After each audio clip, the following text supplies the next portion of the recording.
এসে শয়তান ভোগ বিলাসের কারিয়া নিয়েছে ইমান তাদের। আল্লাহরে হারায়ে মুসলিম আজ হয়েছে সর্বহারা। খুদায় পাইয়া বিশ্ব বিজয়ী ছিল একদিন যারা। খোদারে হারায় মুসলিম আজ হয়েছে সর্বহারা। জেনেলেন এই মুসলিম এমন একদিন ছিল যে পথে গেছে সেই পথ বিজয়ী হয়ে গেছে। আর একদিকে জেরুজালেম বিজয়ী হলো, বাহরাইনকে সম্রাট বাহরাইনকে 30 জনে বিজয়ী করলো। এদিকে জেরুজালেম মাত্র একজনে বিজয়ী করেছে। জেরুজালেমকে বিজয়ী করেছে উমর বিন খাত্তাব রাদিয়াল্লাহু তাআলা আনহু। তিনি সৈন্য পাঠালেন উমরের জামানায়, যাও তৌহিদের দাওয়াত, কালেমার দাওয়াত, একত্ববাদের দাওয়াত, বহুত্ববাদ চুরমার করে ভেঙে দাও, এক আল্লাহর দিকে জেরুজালেমের দাওয়াত পৌঁছে দাও। সাহাবা রাদিয়াল্লাহু আজমাইনেরা জেরুজালেমে পৌঁছেছে। তদানীন্তনকালে জেরুজালেমকে শাসন করত কে? খ্রিস্টানেরা তাদের অধীনস্থে ছিল। তারা যখন জেরুজালেমে গিয়ে পৌঁছালো, সেই সাহাবীদেরকে ধরে তারা অবরোধ করে দিল। তাদেরকে যে কেল্লাই ভরে অবরোধ করে দিল, তাদেরকে রুক্ত করে দিল, তাদের দাওয়াতকে বন্ধ করে দিল। কিন্তু জেরুজালেমের তদানীন্তনকালে যিনি পোপ ছিলেন, তিনি ভেবে দেখলেন আমি উমরের মতো সম্রাটের সৈন্যকে আমি গ্রেফতার করে দিয়েছি, তাদের কাজকে অবরুদ্ধ করে দিয়েছি। তাই উমরের সৈন্যকে অবরুদ্ধ করা মানে সিংহের সঙ্গে একটা বিড়ালের যুদ্ধ করা। আমি তো সামান্য ছোট দেশে বাস করি, সে 18 লক্ষ বর্গ মাইলকে শাসন করে, তাহলে তার সঙ্গে একটা আপোষ করে নিব। সঙ্গে সঙ্গে পাদ্রী করলো কি, একটা চিঠি লেখে একজন দূতকে দিয়ে মদিনায় পাঠিয়ে দিল। এই চিঠিটা নিয়ে গিয়ে উমরকে দাও। উমরকে দেওয়া হলো। উমরের চিঠিতে কি লেখা আছে? উমরকে চিঠিতে লিখেছে, জাহাপনা সম্রাট আমিরুল মুমিনিন খলিফাতুল মুসলিমিন, আপনি বিশাল বড় সম্রাট, আপনার সৈন্য আমার দেশে দাওয়াত নিয়ে এসেছে, ইসলামের আলোকে জ্বালাতে এসেছে, তারা কেল্লায় অবরুদ্ধ হয়ে আছে। আমি আপনাকে পত্রের মাধ্যমে আমন্ত্রণ নিমন্ত্রণ জানালাম, আপনি এখানে পৌঁছে যান, আপনার সঙ্গে আমার বসে আপোষ হয়ে যাবে। আমি যুদ্ধ বা লড়াইয়ে আপনার সঙ্গে যেতে চাই না। চিঠিটাকে নিয়ে যাচ্ছেন কে? একটা রাষ্ট্রদূত। যেতে যেতে যেতে যেতে মদিনা মানরায় যখন গিয়ে পৌঁছালেন, হযরত উমর বিন খাত্তাব ইসলামের দ্বিতীয় খলিফা, রসুলের দ্বিতীয় খলিফা, মসজিদে নববীতে আরাম করছে। সেই লোক মসজিদে নববীটা খুঁজে খুঁজে বের করে তাকিয়ে দেখছে, এটা কি মসজিদ? খেজুর পাতার প্রাসাদ তোমার বারে বারে গিয়েছে খরে, তুমি পরনি নয়ে, সব কিছু পড়ে গেছে উড়ে, তবু তুমি তো পরনি নয়ে। খেজুর পাতার প্রাসাদ তোমার বারে বারে গিয়েছে ক্ষয়ে। আজকের আমাদের পার্লামেন্ট কত শান শৌকত, দিল্লির পার্লামেন্ট কত শান শৌকত, আমেরিকার পার্লামেন্ট কত শান শৌকত, কিন্তু হজরতে ওমরের পার্লামেন্ট মসজিদে নববী বালিতে ভরা, খেজুর গাছের পিলার, খেজুর গাছ পাতার ছাওয়ানি, উনি একটু শুয়ে আছেন বালুর ওপরে, বালি সোনায় হাতটা মাথার ওপরে দিয়ে শুয়ে আছেন। এমন সময় রাষ্ট্রদূত যে দেখছে, এটাই কি 18 লক্ষ বর্গ মাইলের পার্লামেন্ট? এ তো শান শওকত নয়। একজনকে বলছে, বন্ধু আমিরুল মুমিনিন কোথায়? খলিফাতুল মুসলিমিন কোথায়? আমি একটা চিঠি এনেছি, ওনাকে চিঠিটা দিব। একজন ছেলে বলছে, আপনি কি চোখে দেখতে পান না যিনি মসজিদে একাই শুয়ে আছে, যার কোনো বডিগার্ড নাই, দেহরক্ষী নাই, আরাম করছেন, ইনি হলেন 18 লক্ষ বর্গ মাইলের বাদশা। ইনি বলেন আদব নেবেন জাহাপনা। খ্রিস্টান ছিল, আদব নেবেন জাহাপনা। হযরত ওমর বলছে বাবুকে, বলে হুজুর আমি জেরুজালেম থেকে এসেছি। ও বলো, সেখানে আমার সৈন্য গেছে দিনের দাওয়াত দিতে। বলে হ্যাঁ সমস্যা আছে, চিঠিটা একটু পড়েন। হযরত ওমর চিঠিটা একটু নজর লাগালো যে আমাকে দাওয়াত দেওয়া হয়েছে, সেখানে আপোষ করা হবে, সেখানে আপোষের মধ্যে বসা হবে, আলোচনায় একটা সিদ্ধান্তে আসা হবে। হযরত ওমরকে একটা গোলাম দেওয়া হয়েছিল, খাদেম দেওয়া হলো, রাজকোষ থেকে দেওয়া ছিল, তার নাম ছিল আসলামা। হযরত ওমর আসলামাকে ডাকলেন, আসলামা একটা উটকে রেডি করো, এখনই জেরুজালেম যেতে হবে। হযরত আসলামা উটটাকে রেডি করে নিয়ে এসে মসজিদে নববীর সামনে বললেন, জাহাপনা আমি রেডি হয়ে গেছি, হেরি পস্তাতে চাহি, তুমি চলিয়াছ রৌদ্রদগ্ধ দূর মরুপথ বহি, জেরুজালেমের কেল্লা যেতায় আছে অবরোধ করে, বীর মুসলিম সেনা দল তব বহুদিন মাস দৌড়ি, দুর্গের দ্বার খুলিবে তারা, বলেছে শত্রু শেষে, ওমর যদি গো সন্ধিপত্রে স্বাক্ষর দেয় এসে। হায়রে আদেক ধারার মালিক আমিরুল মুমিনিন শুনেছে খবরে একাই একই উঠে চলেছে বিরামহীন, সাহারা পাড়াইয়ে ঝুলিতে দুখানা শুকনো খুব জরুরি, একটি মশকে এতটুকু পানি, খুরমা 2-3 মুঠি। একটা সম্রাট যেছে, সাথে কেউ নাই, মানে একটা গোলাম, আর 2টো খুরমা, 2-3 মুঠি খুমরা আর পানি, এই নিয়ে সম্রাট বের হয়ে চলে গেছেন।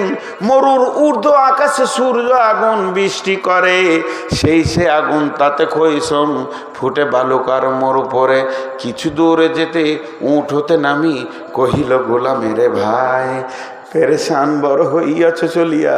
সম্রাট উঠ থেকে নেমে গেলেন, কিছু দূর যেতে উঠ হতে নামি, কহিল গোলামের ভাই পেরেশান বড় হইয়াছ চলিয়া, এইবার আমি যাই।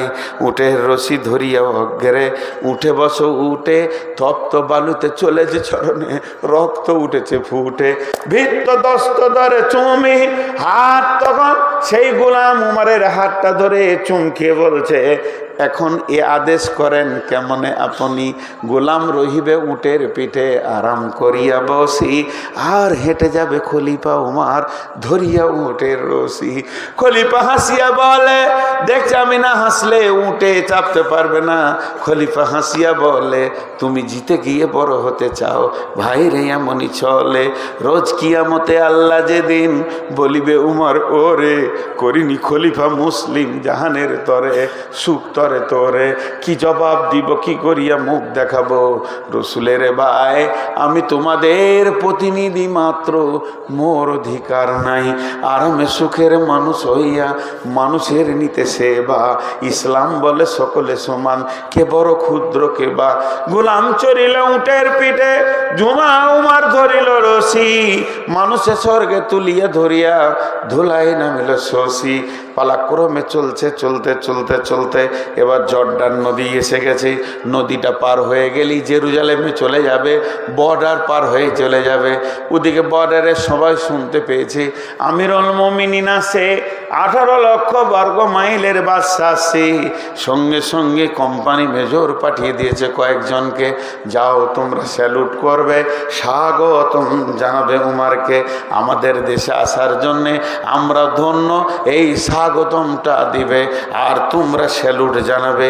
সেই গোলাম চলতে চলতে চলতে চলতে যখন জর্ডান নদী পার হয়, এই ভাই এই ক্যামেরাটা বন্ধ করে দাও, তাতে যা হবে যার নাম যাবে, তুমি বন্ধ করো, বন্ধ করো, বন্ধ করো।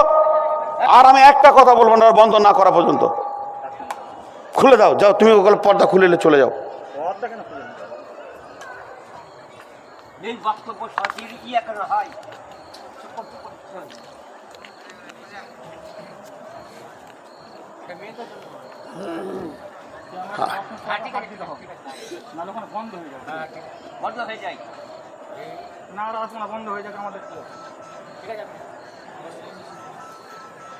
আমি পারবো না, আমার আমি হাই প্রেশার আছে আর কি, এগুলো নিতে পারবো না আমি। মন মোশনে ঠিক একটা বিষয়টা একটু শেষ হোক, আসবে মন মোশনে আসছে আর কি। ক্যামেরা বন্ধ না হবো যে আমি বাহিনী করবো না। ইসরাফিল কোথা আছে আসুক, এবার নিতে পারছি না একবারে। ক্যামেরা লাখ লাখ ক্যামেরা দেখছি, তো এরকম ক্যামেরাম্যান দেখিনি যে প্রতি সেকেন্ডে 4 বার করে আসবে। প্রতি সেকেন্ডে ওকে 4 বার আসতে হবে, এই ক্যামেরা দেখিনি একবার।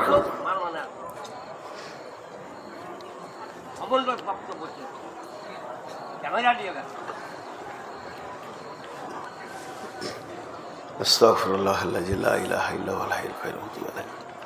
আস্তাগফিরুল্লাহ আল্লাযী লা ইলাহা আস্তাগফিরুল্লাহ। কত কষ্ট আপনাদেরকে আমি বোঝাতে পারবো না। এটা যে একটা মানুষের দিলকে ধারাবাহিকভাবে নিয়ে যাওয়া অনেক কষ্ট, অনেক অনেক অনেক কষ্ট। যাক, আমি আর ওই দিক দিয়ে যাবো না, শর্টে ছেড়ে দিচ্ছি। ঘটনাটা কি ঘটেছিল থেকে গেল,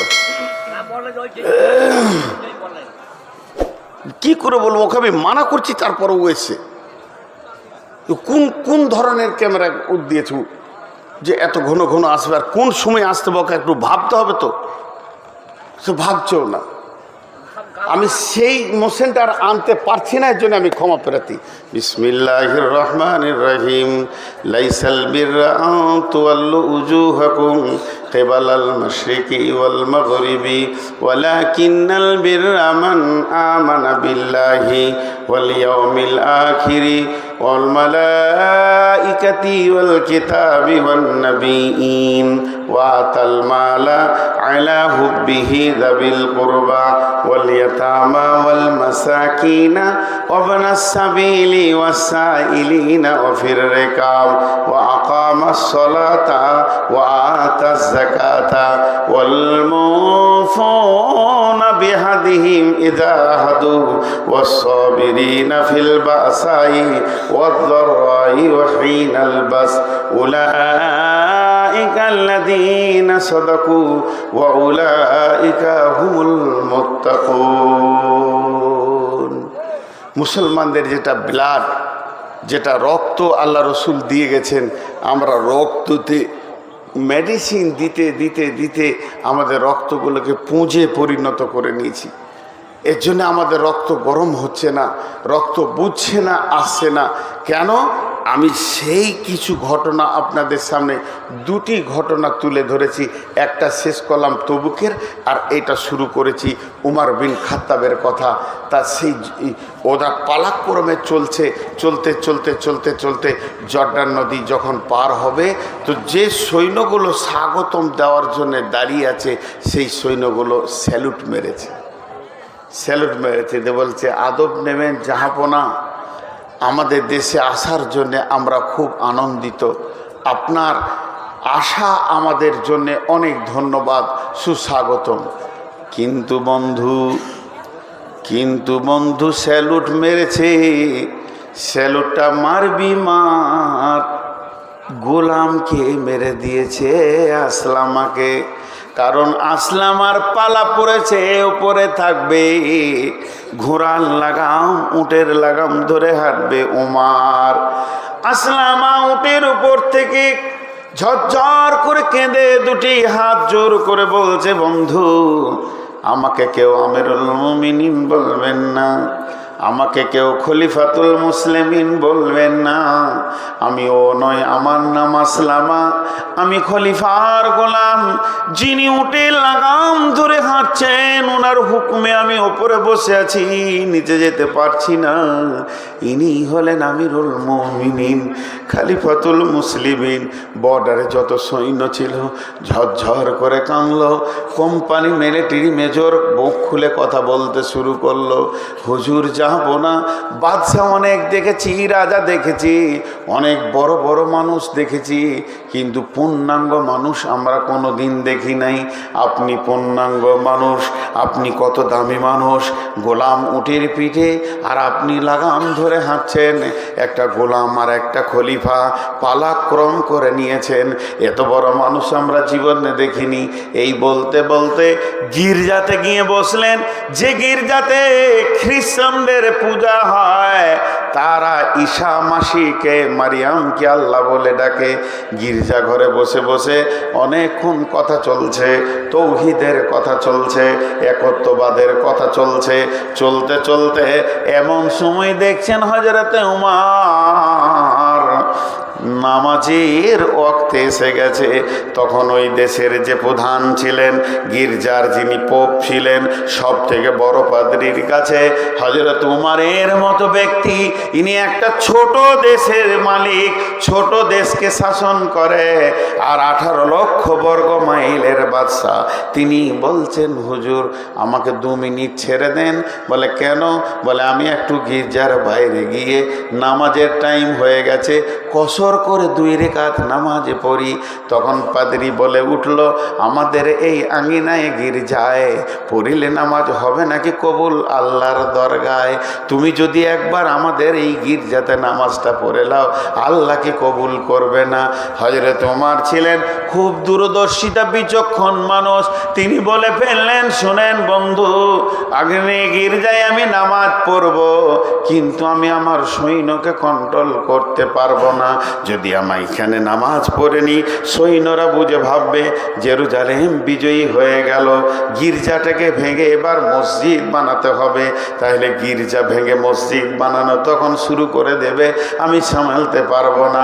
নহে কয়ে আল্লাহর বিধান, নহে যে রসুলের ফরমান, নহে যে আল্লাহর বিধান, নহে রসুলের ফরমান, কর গির্জারে মন্দিরে ভেঙে মসজিদে মুসলমান। এটা কোনোদিন আল্লাহ মেনে নেবে না।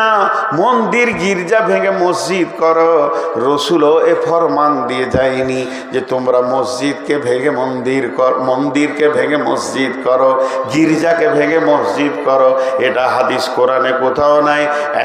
এভেন কোনো মুসলমান 5 ওয়াক্তের নামাজি মুসলমান, সে মুসলমান, তার বাপ মুসলমান, তার দাদা মুসলমান, তার 70 পুরুষ মুসলমান, স্বেচ্ছায় যদি জায়গা না দেয়, তার জায়গায় মুসলমান কোনোদিন মসজিদ বানাতে পারবে না। এটা ইসলামের বিধান। বেঈমানরা বলছে 1000 মন্দিরকে মসজিদ করা হয়েছে, এটা ভুল ধারণা। কারণ শুনেলেন ইসলামের বিধান।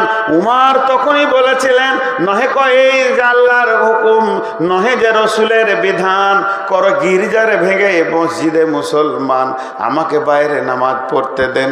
কোম্পানি মেজর তখন বলছে, হুজুর আর একটা খবর নেবেন। ইনি উটের লাগাম ধরে হেঁটেছে, গোলামকে উটের ওপরে বসিয়েছে। সঙ্গে সঙ্গে পোপ বলছেন, বন্ধু আর কোনো আপোষ নাই, আর বসাবসি নাই, সব ঝামেলা মিটে গেছে, আপনি হাতটা বাড়িয়ে দেন। আর আল্লাহ হযরতে উমর হাত বাড়িয়ে দিলেন। পোপ হাতে হাত রেখে বললেন, আশহাদু আল্লা ইলাহা ইল্লাল্লাহু ওয়া আশহাদু আন্না মুহাম্মাদান আবদুহু ওয়া রাসূলুহু। মুসলমান একটা চরিত্রের অস্ত্র কত ধার ছিল। গোটা জেরুজালেম বিজয়ী হয়ে গেল, ইসলাম পরিণত হলো, প্রতিষ্ঠিত হলো। বন্ধুরা আমার, আজকে মুসলমানদের ভিতরে সেই ব্লাডটা খতম হয়ে গেছে। ওরা ভাবছে ইসলাম নতুন ধর্ম, নবী মুহাম্মদ ইসলাম ধর্মের জন্ম দিয়েছে। জি না, নবী মুহাম্মদ সাল্লাল্লাহু আলাইহি সাল্লাম ইসলামকে পূর্ণাঙ্গ সাজিয়েছেন, নিখুঁত করেছেন। কিন্তু ইসলাম শুরু হয়েছে আদম থেকে। আর কোরআনের বিধান নাই, আল্লাহর হুকুম নাই, রসুলের হুকুম নাই।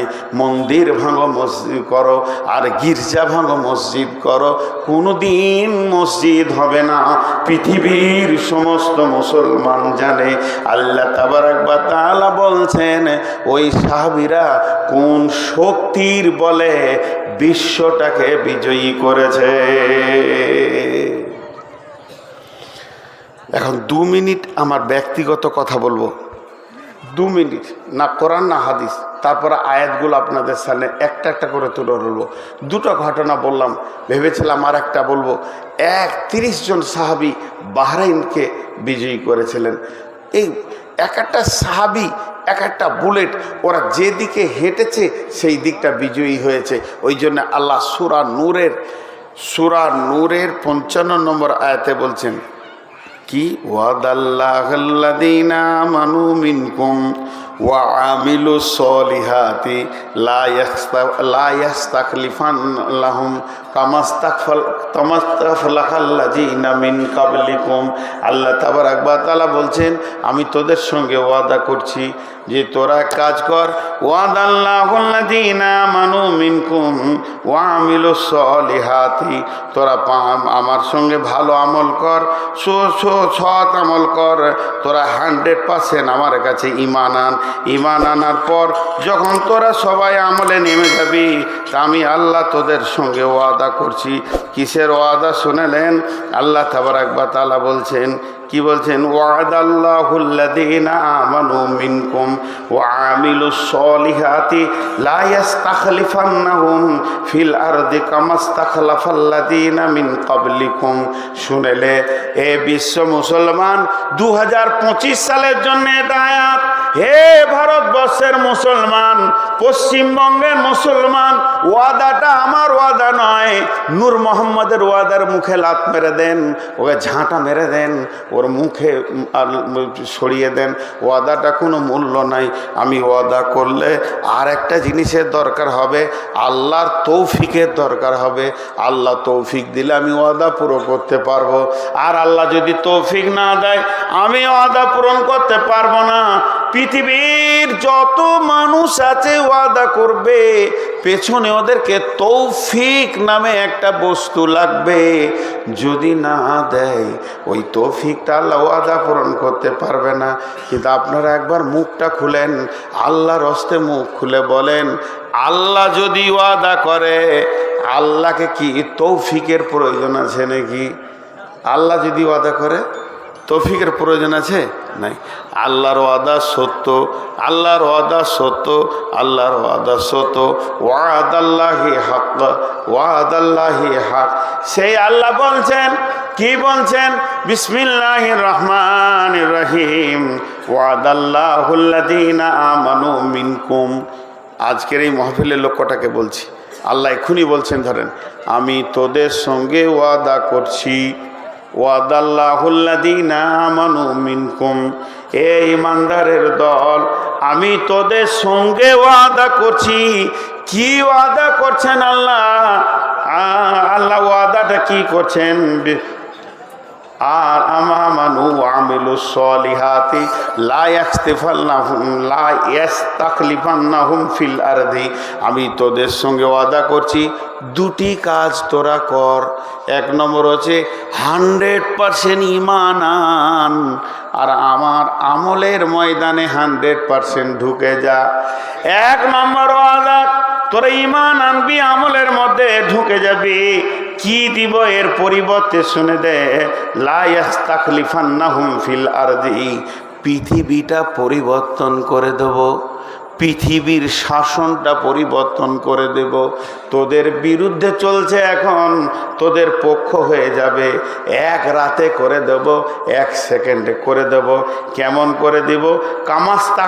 কামাস্তাখলাফাল্লাযীনা মিন কাবলিকুম, যেমন তোদের পূর্বপুরুষের সঙ্গে আমি করেছি। পূর্বপুরুষ বলতে সাহাবা, পূর্বপুরুষ বলতে সাহাবা। আল্লাহ তাবারাক ওয়া তাআলা বলছে, তোদের পূর্বপুরুষদেরকে যেমন আমি শাসন ক্ষমতা তাদের হাতে তুলে দিয়েছিলাম, যেদিকে হেঁটেছে, পূব দিকে হেঁটেছে, শাসন করতে করতে চলে গেছে, উত্তর দিকে হেঁটেছে, শাসন করতে করতে চলে গেছে, দক্ষিণ দিকে হেঁটেছে, শাসন করতে করতে চলে গেছে, পশ্চিম দিকে হেঁটেছে, শাসন করতে করতে চলেছে। তারা শাসিত হয়নি, বরং বিশ্বকে তারা শাসন করেছে। কেন করেছে? এই ক্ষমতাটা আমি আল্লাহ দিয়েছিলাম। জি, এই ক্ষমতাটা আমি আল্লাহ দিয়েছিলাম তাদেরকে। কিন্তু তোদের ব্লাড শূন্য হয়ে গেছে। তোরা পারবি কি করে? যেমন রক্তে সুগার, আমার যেমন সুগার ঢুকে গেলে মানুষকে দুর্বল করে দেয়, ক্ষমতাচ্যুত করে দেয়, শক্তি কমে দেয়, মাথা ঘুরে, নানা রকম হয়। অল্পে রাগ হবে, টেনশন হবে, বেশি কথা শুনতে পারবে না, লম্বা ফোন রিসিভ করতে পারি না। এগুলো কেন? সুগারের একটা বড় কারণ আছে, যে কারণটা এই অবস্থাটা ঘটাবে। জি,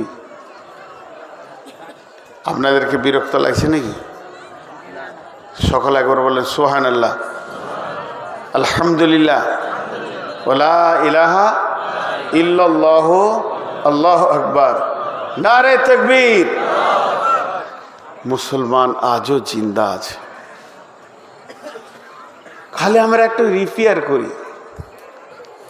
ওয়াকফ বিল পাস করে নিল, সব চলে গেল, মুসলমানদের সব হারিয়ে গেল। মেরুদণ্ডের যা হাড় আছে, এই হাড়ে ঘুণ ধরে গেল, কিন্তু মেডিসিন আছে, এর মেডিসিন আছে। মেডিসিনকে কাজে লাগালে সব রিপেয়ার হয়ে যাবে। এর মেডিসিন হচ্ছে তাকওয়া, আল্লাহর ভয়। আল্লাহ তো হারায়নি, আল্লাহকে আপন করেন, আল্লাহ কাছে আসুক, আল্লাহ আপনার কাছে পৌঁছাক। জি, মুনাফিকরা যে কষ্ট দিয়েছে, আজকে ধরেন মাদ্রাসা, একটা মাদ্রাসা করতে গেলে, এই যে মাদ্রাসা বানাত মাসে ইসরাফিল ভাই, আমার অনেক দিনের সম্পর্ক ওনার সঙ্গে, যেখানে জেন্টস মাদ্রাসায় যখন আসতাম তখন থেকে ওনার সাথে আমার একটা সম্পর্ক, আর আমি ওনাকে ভালো বলেই জানি। তো যতদিন আসা যাওয়া করেছি ওনাকে আমি ভালো মানুষ পেয়েছি। কিন্তু দেখেন, একটা মাদ্রাসা বানাতে গেলে উনি ভাবছেন হয়তো সারা এলাকাওয়ালা আমাকে সাথ দিয়ে দেবে, আমার বিরোধিতা কেউ করবে না।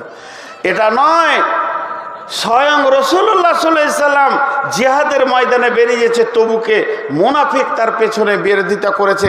রাসূলুল্লাহ সাল্লাল্লাহু আলাইহি সাল্লাম উহুদের প্রান্তে যাচ্ছে, আপনারা এই আমার বায়ানটা ইউটিউবে পেয়ে থাকবেন। আমি যখন হাজীদেরকে নিয়ে যাচ্ছিলাম উহুদের দিকে, নিয়ে উহুদ দেখালাম, উহুদের প্রান্ত দেখালাম, উহুদের যুদ্ধের কথাগুলো বললাম, সেখানে 70 জন সাহাবী শুয়ে আছেন, সে ব্যাপারে কথা বললাম। তখন উহুদের প্রান্তে নিয়ে যাচ্ছে, উহুদের প্রান্ত, উহুদ তো বেশি দূর নয়, মদিনা মসজিদের নববী থেকে 3 থেকে 4 কিলোমিটার দূরে উহুদ। এইটুকু রাস্তা যেতে যেতে মুনাফিকরা ওই দলের ভিতরে বলছে, পেছিয়ে আয়, ওদিকে যাবি না। কেন যাবি না? কেন যাবি না? কে তোমাকে আটকিয়েছে যেতে? অতএব উহুদের প্রান্ত তাদেরকে পেছন ধরে টেনেছে, যেতে দেয়নি। একটা গোষ্ঠী থাকবে। এবার আমি যে আয়াত পড়েছি, আয়াতের দিকে যান। আল্লাহ বলছেন, বিসমিল্লাহির রহমানির রহিম, লাইসাল বিররা আন তুওয়াল্লু উজুহাকুম কিবালাল মাশরিকি ওয়াল মাগরিবি ওয়ালাকিন্নাল বিররা মান আমানা বিল্লাহি ওয়াল ইয়াউমিল আখিরি ওয়া মালাইকাতি ওয়াল কিতাবি ওয়ান নাবিয়্যিন ওয়া আতাল মালা আলা হুব্বিহি যাবিল কুরবা ওয়াল ইয়াতামা ওয়াল মাসাকিনা وابن السبيل والسائلين وفي الرقاب وأقام الصلاة وآتى الزكاة والموفون بعهدهم إذا عاهدوا والصابرين في البأساء والضراء وحين البأس أولئك الذين صدقوا وأولئك هم المتقون।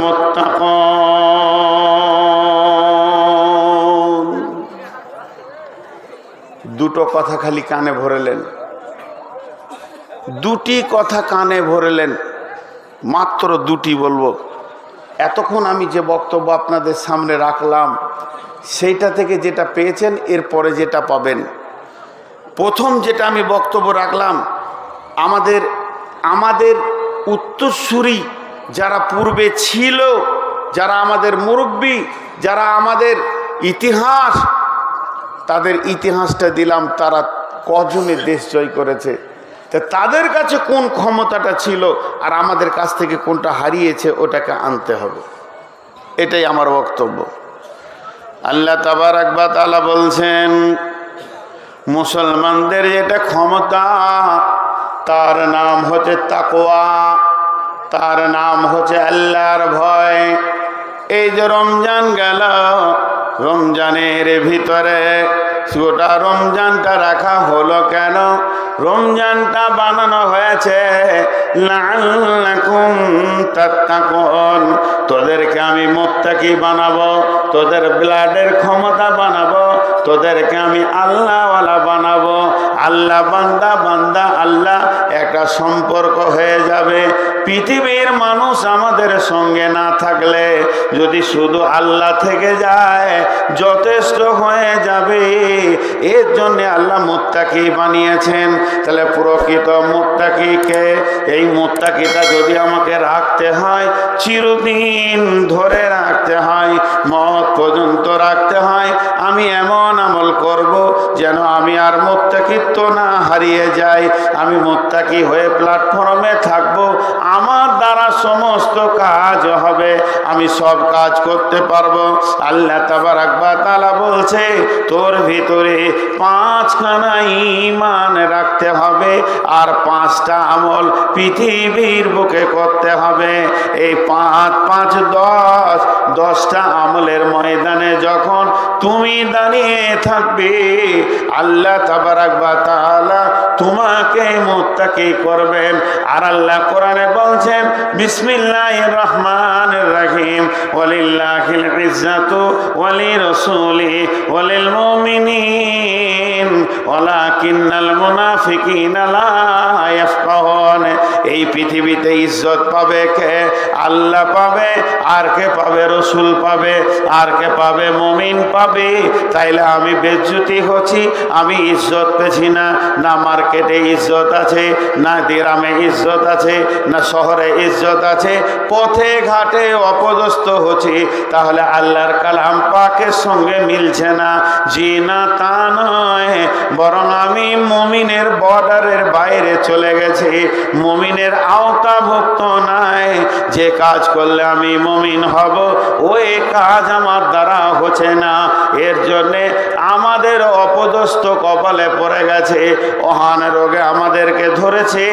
দুনিয়া নিয়ে আমরা ব্যস্ত, আমাদের ঘর বাড়ি অট্টালিকার উন্নতি হচ্ছে, কিন্তু মসজিদের উন্নতি হচ্ছে, দেওয়ালের মসজিদের অট্টালিকা উন্নতি হচ্ছে, নামাজের কাতারে দেখা যায় না।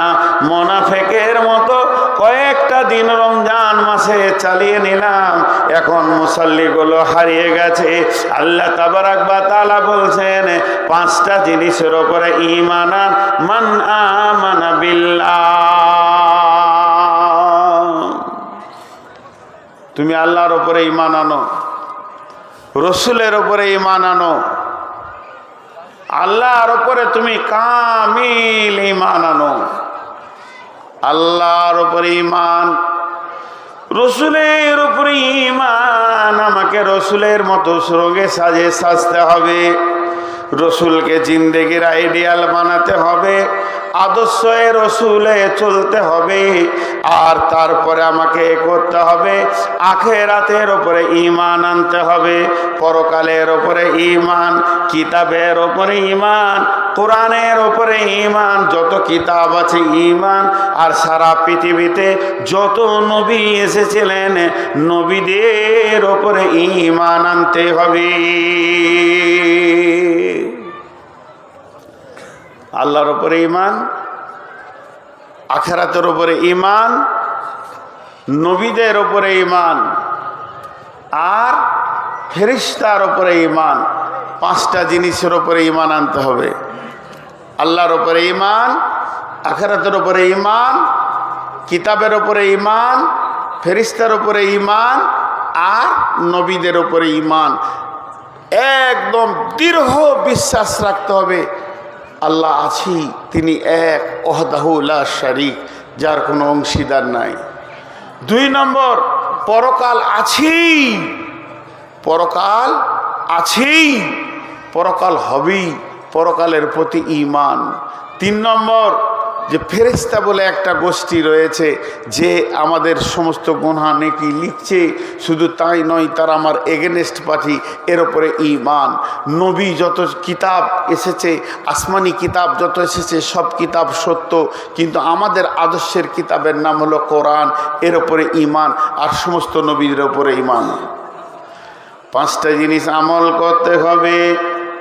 ওয়াতাল মালা আলা হুব্বিহি যাবিল কুরবা ওয়াল ইয়াতামা ওয়াল মাসাকিন ওয়াবনাস সাবিলি ওয়াসাইলিনা ফির রিকাব। এক নম্বরে আমাকে আপনাকে আমলের ময়দানে নামতে হবে। ওয়াতাল মাল, মাল দান করতে হবে। 6টা জায়গার কথা বলেছেন। আলা হুব্বিহি যাবিল কুরবা ওয়াল ইয়াতামা ওয়াল মাসাকিনা ওয়াবনাস সাবিলি ওয়াসাইলিনা ফির রিকাব। আর ওয়াকামাস সালাতা, নামাজ কায়েম করতে হবে। ওয়াতাজ যাকাতা, যাকাত দিতে হবে।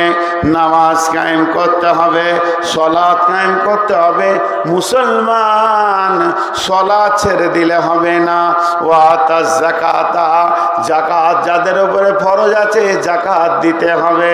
যখন তুমি সালাত কায়েম করবে, যাকাত দেবে।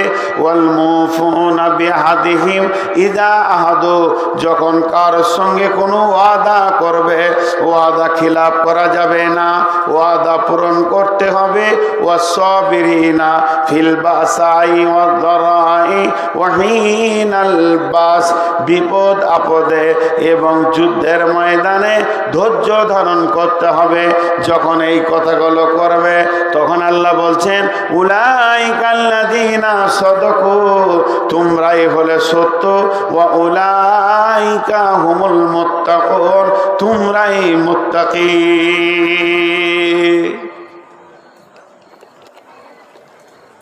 একদিন গোটা কোরআনে দেখেন কোথাও আল্লাহ বলে নাই মেলায় আমল করো, বেশি আমল করো। জি, তুমি বেশি আমল করো এটা বলেনি। খালি আল্লাহ তাবারাক ওয়া তাআলা বলছেন যে সহি আমল করো, ঠিক আমল করো, সলেহা ভালো আমল করো। আমালান সলেহা, তোমরা ভালো আমল করো, কিন্তু বেশি আমল করো বলেনি। তো আল্লাহ তাবারাক ওয়া তাআলা 5টা কথা বলেন আমাদেরকে। একটা হলো দান করতে হবে, দ্বিতীয় হলো তোমাদেরকে সালাত আদায় করতে হবে, মানে আমেলা সলেহা, সালাত আদায় করতে হবে। যাকাত দিতে হবে যদি মাল বেশি হয়ে যায়। তারপরে তুমি কি করবে, যখন মুসলমান তুমি কারোর সঙ্গে ওয়াদা করবে তো ওয়াদা পূরণ করবে।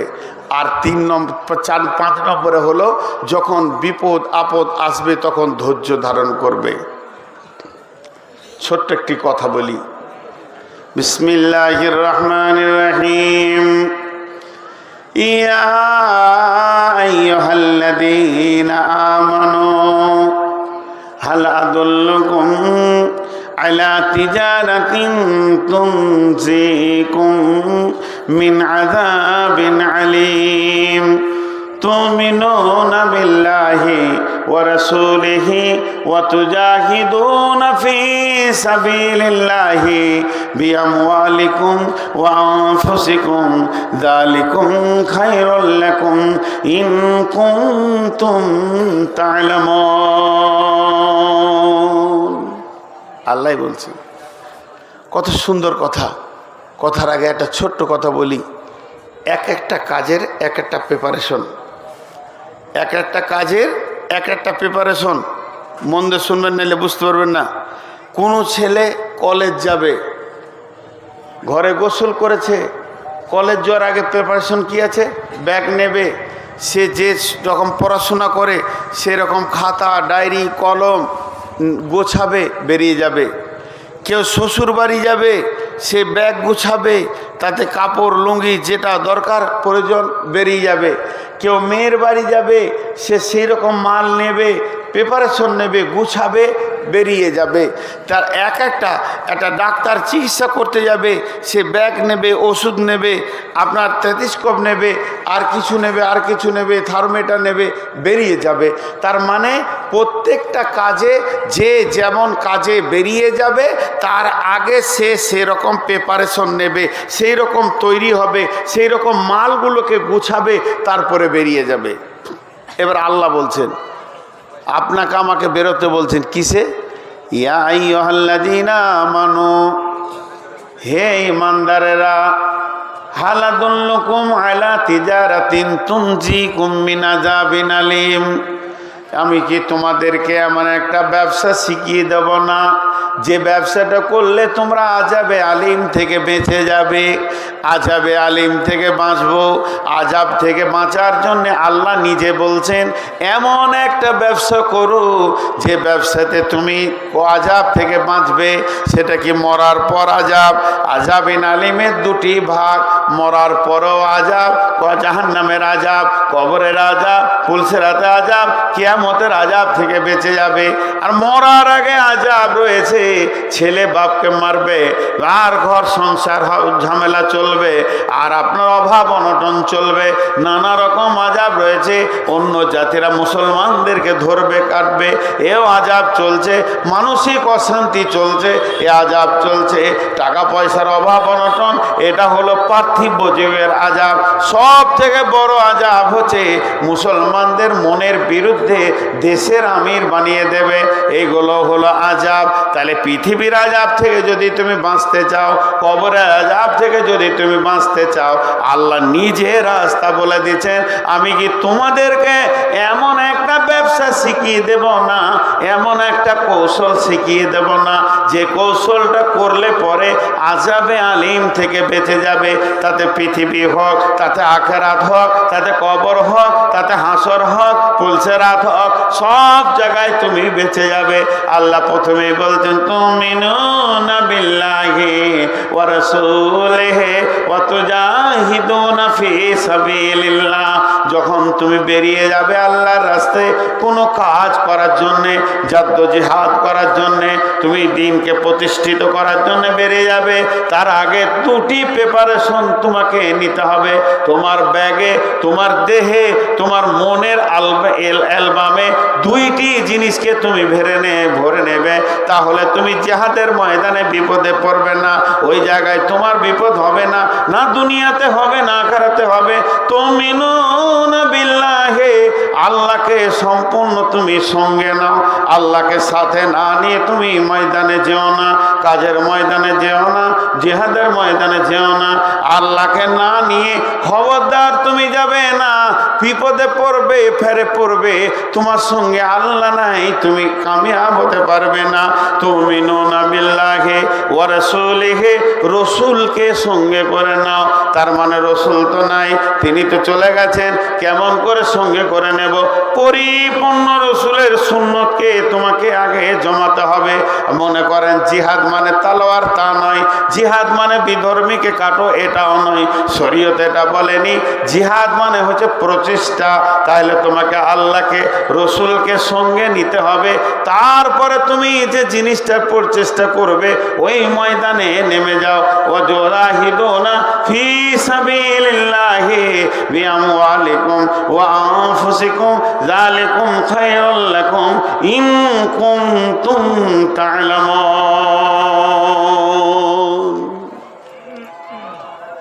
তুমি আগে জিহাদের প্রস্তুতি নাও, আল্লাহকে নিয়ে এসো, আল্লাহকে দিলে লাও। যারা আল্লাহ সাথে নাই সে তো শেষ, যারা আল্লাহ নাই সাথে সে তো শেষ। জি ভাই, আল্লাহ যদি সঙ্গে থাকে তুমি কামিয়াব হবে। আজকে মুসলমান, সারা ভারতবর্ষের মুসলমান 3 সেকেন্ড চিন্তা করি যে আমাদের সঙ্গে আল্লাহ আছে না নাই, আল্লাহ আছে না নাই, শেষ।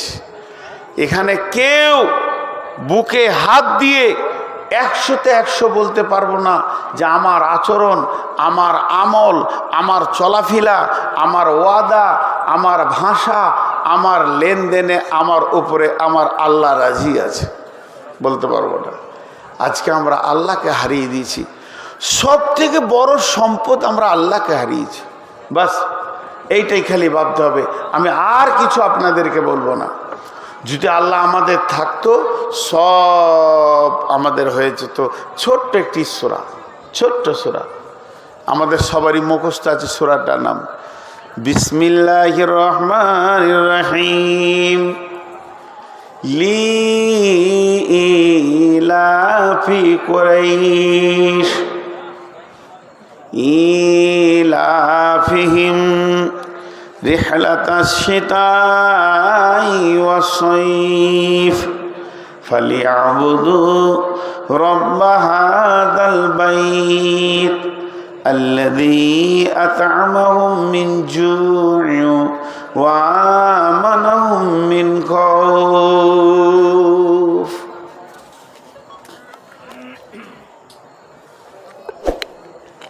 একটা জিনিস আপনাদেরকে উদাহরণ দিচ্ছি। এই উদাহরণটা একবার দিয়েছিলাম, এই এলাকায় নয়, তবে যদি ইউটিউবে শুনে থাকেন তো থাকবেন। দুইটা জিনের ছেলে, ইউটিউবারদেরকে বলছি এগুলো আবার ওই ছবি করবে না, মাথা গরম হবে।